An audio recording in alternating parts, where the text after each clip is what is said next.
Good afternoon, everyone. It is my great pleasure being here, back home where our School of Economics started back in 1871 with great Carl Menger. The main thesis of my presentation here will be about how fractional reserve banking always leads to the unsustainable booms that lead to inevitable busts within the framework of the Austrian business cycle theory. So ironically, there's a picture of the US Federal Reserve. So let's get started by going straight to the thesis that I just told you about. I will jump to the conclusion that explains it, okay? So the mere fact that the Austrian business cycle theory can explain both theoretically and empirically the occurrence of business cycles, this denotes empirically how the issuance of fiduciary media, which as Mrs. describes clearly are unbacked by reserves, this sets in motion an unsustainable bank credit expansion that ends up sowing the seeds of the subsequent bust, okay? So this is highly relevant because Austrian business cycle theory can explain business cycles with and even without the presence of a central bank that allows fractional reserve commercial banks to inflate in unison, okay? Why is this so highly relevant? Well, because critics of Austrian economics often overlook the fact that ABCT explains business cycles even without a central bank. And as empirical evidence of that, we have the great Murray Rothbard and his book entitled The Panic of 1819.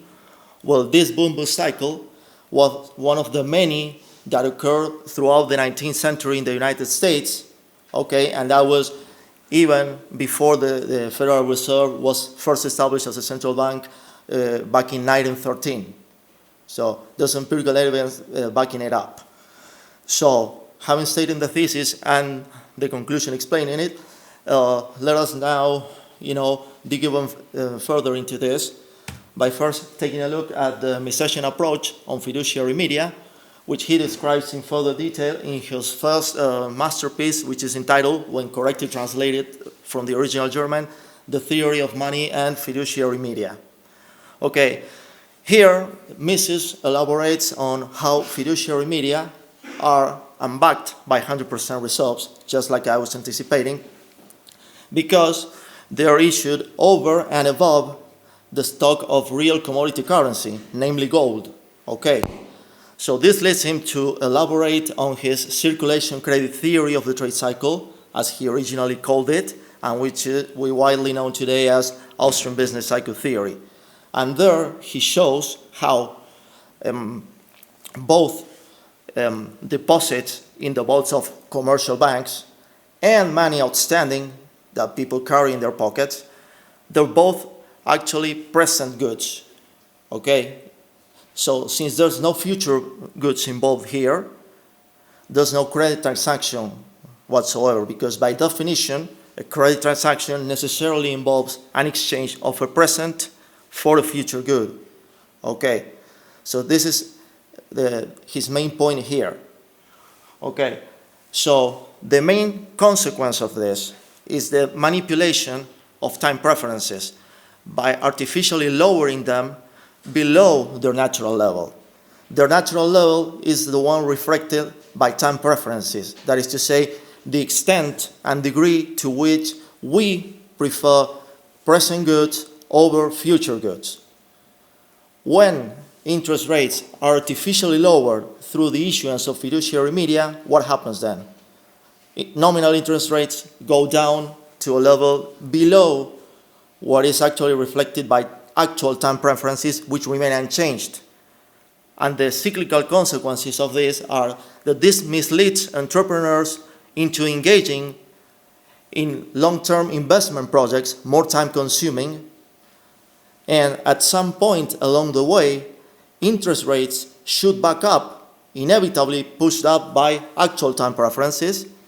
And at this point along the way, this unveils the fact that such investment projects that appear to be profitable cannot be carried on all the way through completion. And why did they appear to be profitable at first? Well, because the lower the artificially manipulated interest rates, the higher the profitability benchmarks, such as the NPV, net present value, so such projects appear to be more profitable the more time consuming they are. But when this happens and interest rates shoot back up to their actual level, reflected by time preferences, it is pretty clear that such malinvestment must be liquidated before completion. That is what many authors describe as a cluster of errors. Well, they're not actually errors. There's a misleading signal that actually pushed such entrepreneurs to believe that such projects would be more profitable than they actually could be. Okay. So those are the main cyclical effects of this manipulation of interest rates, which is what we usually know as Austrian business cycle theory. So this leads us to the enlightening debate between Rothbard and his proposal for 100% reserve banking and his followers versus free bankers advocating for fractional reserve banking. Okay, so Rothbard described this very clearly in another one of his masterpieces entitled The Mystery of Banking. Here, the main thing is that free bankers appear to neglect the Misesian framework on fiduciary media that I just described in detail. Why?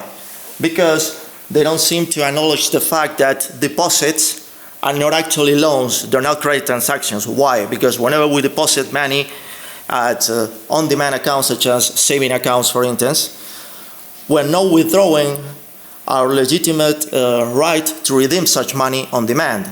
Okay, I'm pretty sure we all carry around debit cards. Okay, whenever we pay for goods and services, we use money linked to the accounts for which we use those debit cards, which clearly shows that that money for us is not a future good, it's a present good. We can use it on a 24/7 basis. Okay, so this leads us to deduce how fractional reserve banking ends up causing a maturity mismatching. Why?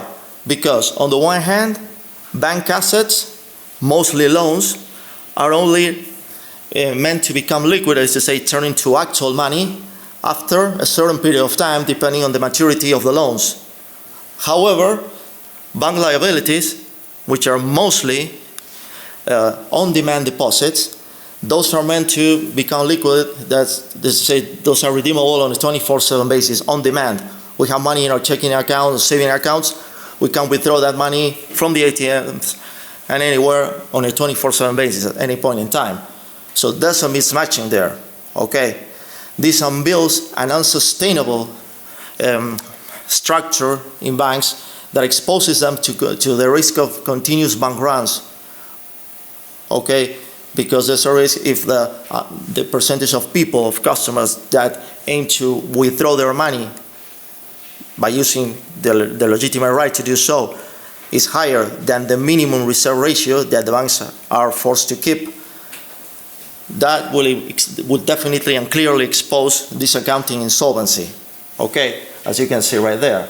And the ultimate cause of such risk of accounting insolvency is no other than precisely the on-demand redeemability of this, fiduciary media, which are money substitutes, as Mrs. clearly describes it, and therefore they're present, not future goods. This leads to all inconsistencies derived from fractional reserve banking, okay? So this is about banking. On the monetary side, I also wanted to touch upon the inconsistencies in the Hayekian monetary proposal for competing private currencies. As you may know already, the Hayekian proposal is described in further detail in his book entitled Denationalization of Money, the Argument Refined, in even further detail. However, Rothbard wisely points out the Hayekian inconsistency in a very short and interesting book entitled A Genuine Gold Dollar versus the Federal Reserve.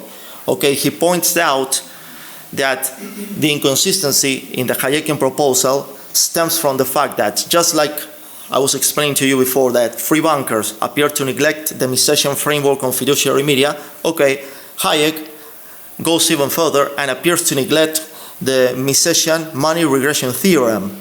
Why?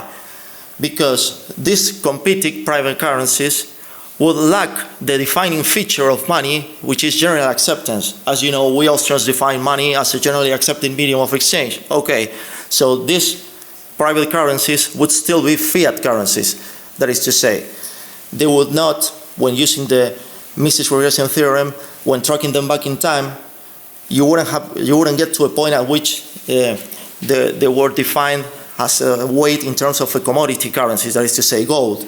So people would still prefer to keep using US dollars, British pounds, and the like, because when tracking them back in time through the message regression theorem, you would get to a point at which they were defined and linked to gold. The US dollar used to be defined originally as roughly 1/20th of a troy ounce of gold, the British pound as 1/4 of a troy ounce of gold, and so on. For instance, if I issued my own private currency, let's say the Louis, and even if I claim that I have my own private vault containing 1,000 troy ounces of gold backing up each and every single unit of, let's say, 1,000 Louises, you still wouldn't use my currency because it would pretty much have no history of having ever been used as a medium of exchange. That is what Rothbard points out, that even the removal of the legal tender privilege would not work, for the new names would not have emerged out of useful commodities on the free market, as the regression theorem demonstrates they must. Issuance and acceptance are two very different matters. These names will not be chosen as currencies precisely because they have not been used as money or for any other purpose before. Which leads us to our conclusions. Something that Rothbard clearly explains in another of his masterpieces entitled "What Has Government Done to Our Money?" That, empirically speaking, the Rothbardian proposal for 100% reserve banking would imply a pure free market framework applied to the field of money and banking. Okay, that would free us from the constraints of a central bank acting as lender of last resort, which, as I said before, will allow commercial banks to inflate in unison, leading to a maturity mismatching, and therefore the business cycle. Okay, so to conclude, I would quote Rothbard again, that how fractional reserve banking, he explains, is both inherently inflationary because of the overissuance of fiduciary media, and also fraudulent because it would not let bank customers redeem legitimately all the money from their on-demand accounts. He clearly says that the issue of pseudo receipts, namely fiduciary media, like counterfeiting of coin, is an example of inflation. Fractional reserve banks, therefore, are inherently inflationary institutions. If fraud is to be prescribed in a free society, then fractional reserve banking would definitely have to meet the same fate. And that is my conclusion. Thank you.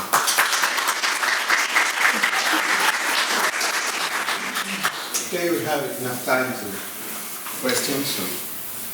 Who want to ask?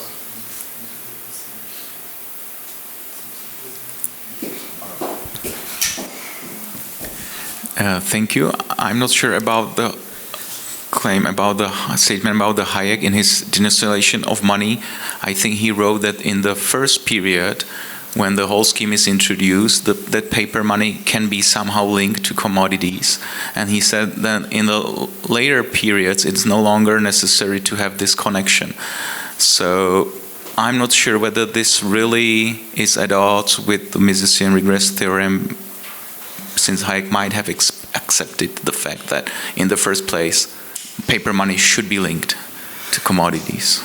Yeah, the thing is that it would imply some kind of pyramiding on top of previously issued fiat currencies, because, for instance, if you created lots of private currencies, okay, how would you would have to trace them back to a commodity, like the Misesian variation theorem describes, but how would you possibly do that if they're not originally defined as such? That is my point here. Because you can issue your own private currency, but issuance and acceptance, they don't come along necessarily. For there to be acceptance, the link to a commodity would not have to be established like discretionarily. It would have to emerge out of the free market, as happened with the US dollars, British pounds, and the like. That is my point here. Another question? I have one. If it's possible to put the cryptocurrencies in your scheme?